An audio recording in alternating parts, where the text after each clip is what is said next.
Imagine, if you will, that life is a vast river flowing endlessly through mountains, forests, and valleys. You may stand on the bank, clutching a stick, attempting to steer the current, believing that if only you push hard enough, the river will bend to your will. And yet, no matter how tightly you grip, the river moves unconcerned with your plans, indifferent to your commands. This, my friends, is the heart of the illusion, the belief that you can control the currents of existence, when in truth, control itself is an idea, a ghost, a trick we play upon ourselves. We chase it desperately, thinking that by mastering every detail of our lives, we will somehow achieve security, happiness, permanence. But the harder we strive to hold the river, the more it slips through our fingers, leaving anxiety, frustration, and a quiet despair in its wake. Consider a gardener who insists on controlling every aspect of a growing tree, measuring the sunlight, pruning each branch, and watering at precise intervals. What happens when a storm comes, when the wind bends the branches, when rain falls in torrents? The gardener realizes with a shock that their careful plans were but a delicate lattice, easily toppled. Yet, in surrendering to the storm, allowing the tree to dance in the wind, to bend and sway, something remarkable occurs. The tree lives fully. It thrives precisely because it is not rigid, because it is not entirely controlled. And here lies the paradox. The more you let go, the more you inhabit the very freedom you sought through control. True freedom is not the ability to manipulate the world, but the ability to embrace the world as it is, in all its chaos, beauty, and unpredictability. We are born into this illusion. From childhood, we are taught that the world is a puzzle to solve, a system to manipulate, a machine to fix. We learn to grasp, to dominate, to predict, to plan. And so, we carry this habit into adulthood, expecting that if we can only acquire enough wealth, status, influence, or knowledge, we can finally tame existence itself. Yet life is not a machine, it is a dance, a melody that cannot be frozen, a story that writes itself in real time. To try to control it completely is like attempting to catch smoke with your hands, to hold water in a clenched fist. The more you try, the more it escapes. The more you release, the more it flows into you. And so, we arrive at a curious truth. The very act of relinquishing control, of ceasing to clutch life with white-knuckled determination, is the doorway to the deepest freedom. This is not passivity, it is participation. Like a musician playing jazz, you cannot force the music into your rigid expectations. You must listen, respond, improvise, move with it. The notes surprise you, the rhythm carries you, and in that surrender, the music unfolds more beautifully than you could have imagined. Life is the same. Freedom arises not from control, but from attunement, from a responsive openness to the unfolding moment. Consider the paradox of the tightrope walker. To remain balanced high above the earth, one must release tension, allow the body to sway naturally with the rope, trust gravity and the physics of the moment. If the walker stiffens, attempts to micromanage every step, the rope becomes an enemy and a fall is inevitable. Yet if the walker surrenders, embracing the precariousness, the dance becomes effortless. Here control is an illusion. Balance is found not by forcing stability, but by allowing flexibility, by moving with forces larger than oneself. So too with life. The illusion of control is precisely what blocks freedom, and freedom emerges the instant we let go of our obsessive grasping. And think of your mind, the ceaseless chatter within, that voice which insists it must orchestrate every consequence, anticipate every risk, secure every outcome. How often has it succeeded? How often has it predicted the future correctly? Rarely, if ever. The mind is a wonderful servant, but a tyrannical master. When we obey its urgings blindly, attempting to command events, relationships, emotions, we are caught in a prison of our own making. The mind wants control, and it will take your peace in exchange. Yet when we recognize that thoughts are like clouds drifting across the sky of awareness, that we are not the storms but the sky itself, we discover that control is never necessary. We need not clutch, need not manipulate. We can simply witness, flow, and respond. Life's irony is that in attempting to control it, we lose it. Yet in surrender, in the humble acknowledgement of our limits, in the letting go of imagined mastery, we discover the richness, the vibrancy, the astonishing immediacy of existence. Freedom is not in holding life, but in dancing with it. It is in the realization that the river, the tree, the storm, the rope, the mind, all are manifestations of the same cosmic rhythm. They are not obstacles to be overcome, but expressions of a larger intelligence, a larger pattern, which we participate in whether we like it or not. The more we resist, the more we suffer, the more we flow, the more we live. And here, we touch upon the heart of this meditation. The illusion of control is seductive because it offers the promise of security, yet it is precisely that pursuit that chains us. Real security is found in embracing uncertainty, in accepting the impermanence of all things, in delighting in the ephemeral nature of experience. Can you see it? To control is to imprison, to release is to liberate, to grasp is to suffer, to yield is to dance. The paradox is simple yet profound. The path to freedom winds through surrender, through the playful recognition that nothing ever truly belongs to us, and yet everything is ours in the very act of living. And so let us continue, letting the river of thought carry us further into the heart of this paradox. Imagine walking along a shore where waves endlessly break and recede, each one different, each one inevitable. You might pick up a shell, hold it for a moment, then the next wave washes it away. You feel loss, yet in the very act of releasing, the shore offers another shell, another pattern of beauty. Life is like this. We clutch, we resist, we demand permanence, yet permanence is the illusion. To grasp is to suffer. To let go is to taste the profound sweetness of existence. Can you feel it? There is a delight in surrender, a joy in recognizing that the more you relinquish the fantasy of control, the more deeply you are woven into the unfolding tapestry of life. Consider the story of a child learning to ride a bicycle for the first time. At first,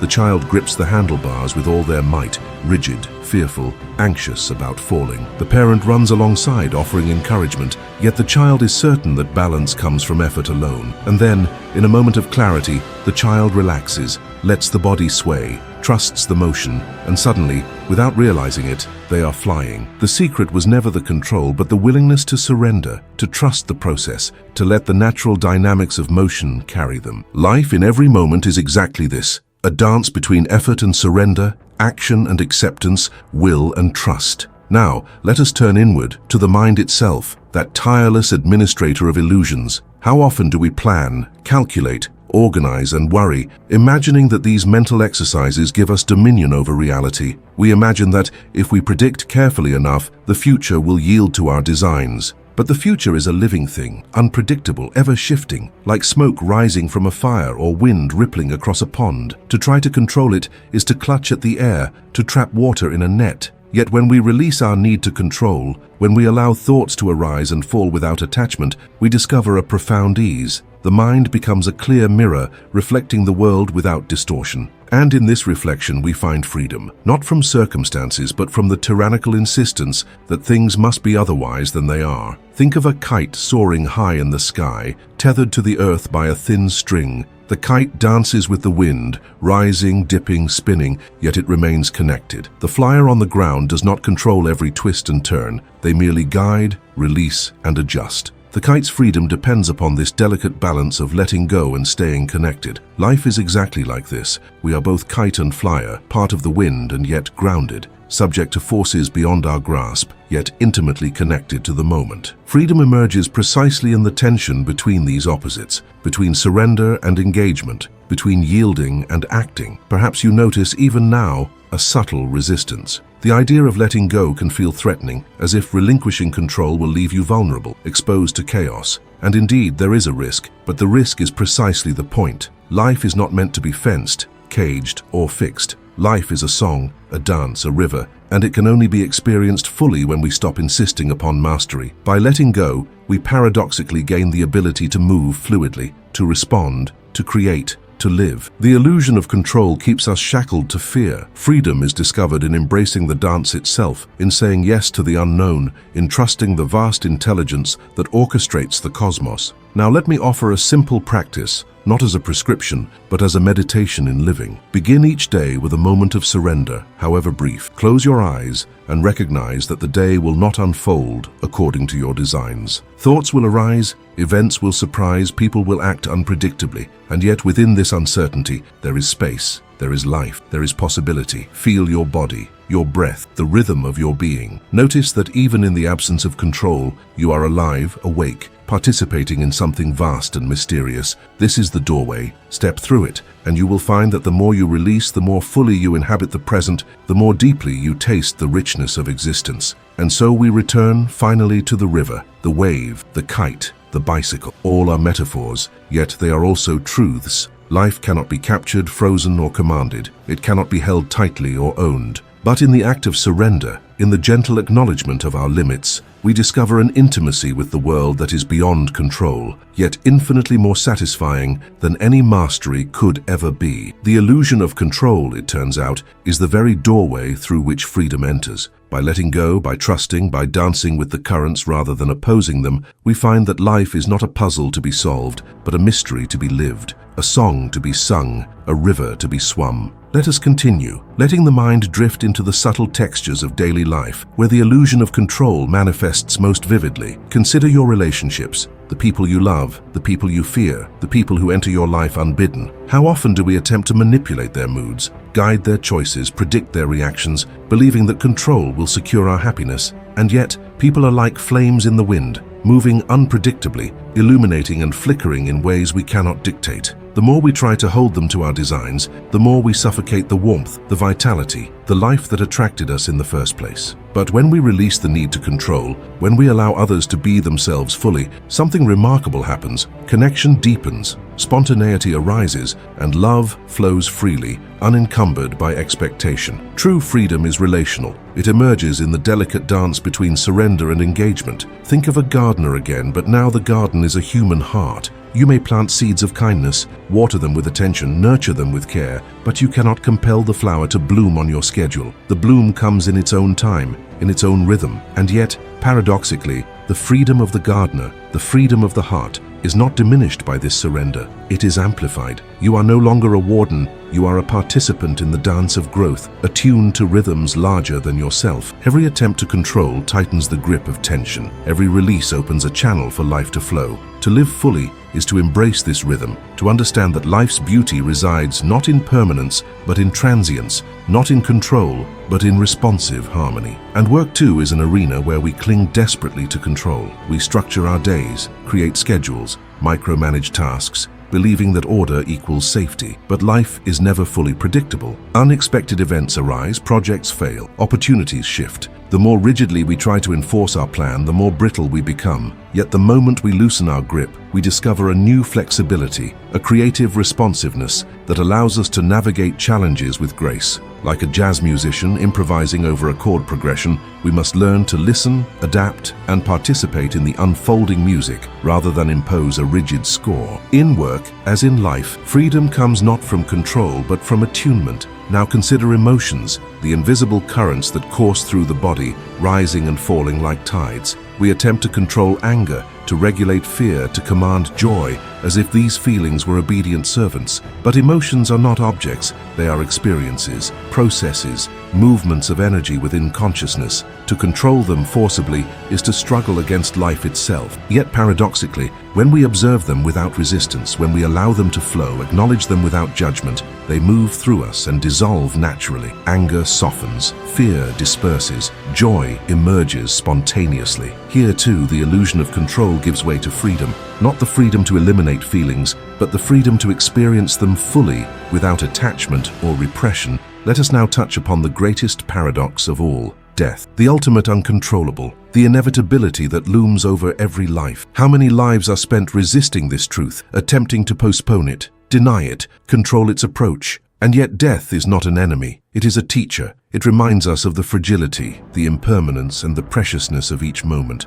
To attempt to control death is as absurd as attempting to command the tide. But when we surrender to its reality, we awaken to the fullness of life. We begin to notice the sunlight on the leaves, the taste of water, the laughter of friends. The surrender to death is not surrender to nothingness, but a liberation into being. The illusion of control dissolves, and in its place blooms a profound appreciation for the fleeting miracle of now. Even our sense of identity, the ego, the I that insists it must direct and govern everything, is subject to this same principle. We clutch our self-image, defend our reputation, orchestrate appearances, believing that control over this fragile construct ensures security. And yet the self is like a wave on the ocean, distinct in shape, yet inseparable from the water. The tighter we cling, the more brittle the wave becomes. The moment we recognize that we are both wave and ocean, that control is never ours. Freedom blooms effortlessly. We begin to move with life rather than against it, to act without grasping, to engage without anxiety. In essence,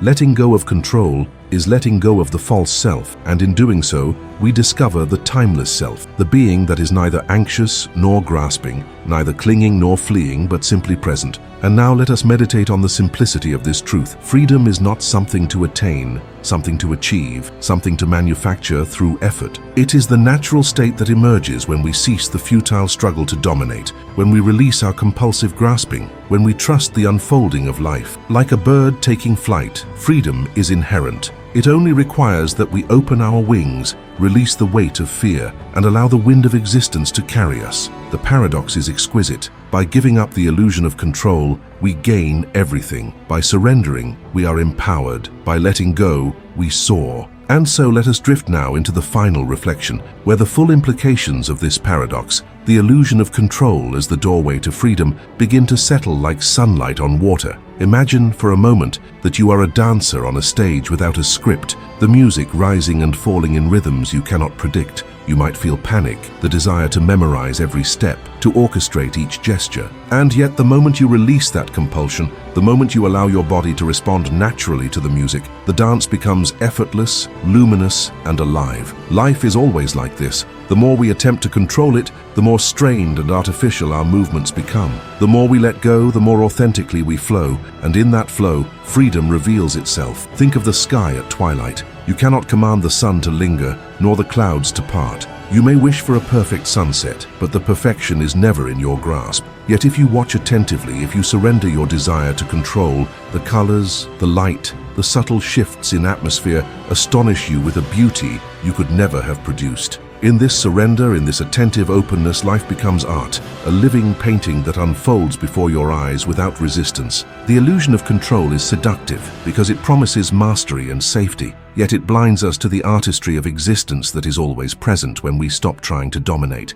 Even in the rhythm of our breathing, we can perceive this paradox. Attempt to control the breath, force it, regulate it obsessively, and it stiffens, becomes unnatural, a source of tension. Allow it to move freely, to rise and fall of its own accord, and it becomes a river, a song, a source of vitality. Life flows in the same way. To release control is not to surrender to chaos, but to participate in the harmony of existence, to trust the currents that carry us, to discover a freedom that was always present, waiting quietly beneath the illusion of dominance. Consider a river again, now in full flood after a storm. We might fear it, wish to dam it, to redirect it, to hold back its force. But the river will do as rivers do. The power of life is immense, unstoppable, and utterly indifferent to our schemes. Yet in surrendering, in stepping into the river instead of resisting, we find exhilaration, insight, and intimacy with a force far greater than ourselves. The illusion of control is our armor, but it is also our prison. Remove the armor gently, and you step into the sunlight, into freedom, into the exhilarating mystery of being alive. And so, as we move toward the close of this meditation, consider what this understanding means for each ordinary moment. The cup of tea, the conversation with a friend, the walk through a city street, the glance at a stranger. Each is fleeting, uncontrollable, unpredictable. To clutch them tightly is to miss them entirely. To release, to notice without grasping, is to live them fully. Freedom is found in the simple attention to the present, in the delicate art of letting life move through us, rather than trying to manipulate it into some imagined perfection. It is in the small acts of surrender, repeated endlessly, that we touch the infinite, the eternal, the vibrant pulse of existence. And finally, imagine yourself lying on the grass, looking up at the stars, the vastness of the cosmos above, the deep silence surrounding you. You cannot command the stars to shine differently, nor the galaxies to align in ways pleasing to your desires. Yet in this awareness, in the gentle surrender to what is, there is an immense liberation. You are part of a cosmic dance, a living melody, a river flowing without beginning or end. To release the illusion of control is to open your eyes fully, to awaken to the extraordinary ordinariness of life. Freedom, then, is not something to chase. It is the natural state that emerges when we stop clinging, when we trust, when we dance with the currents rather than opposing them. So let this truth settle within you. The world is not a problem to fix, a puzzle to solve, or a system to command. It is a living, breathing, moving mystery, and the only way to inhabit it fully is to let go of the fantasy that you are in control. In letting go, you are not diminished, you are released. In surrender, you are empowered. In trusting the flow, you find the radiant, unshakable freedom that has always been your birthright. The river moves, the wind blows, the waves rise and fall, and you, in gentle harmony with all, discover the exquisite joy of being alive. And in this joy there is peace, there is clarity, there is the profound knowing that control was never necessary, that freedom was always here, patiently waiting for you to release your grip and step into the river. Flow with it, dance with it, breathe with it, and you will discover finally the astonishing paradoxical truth. The more you relinquish control, the more fully you inhabit the freedom that life has always offered.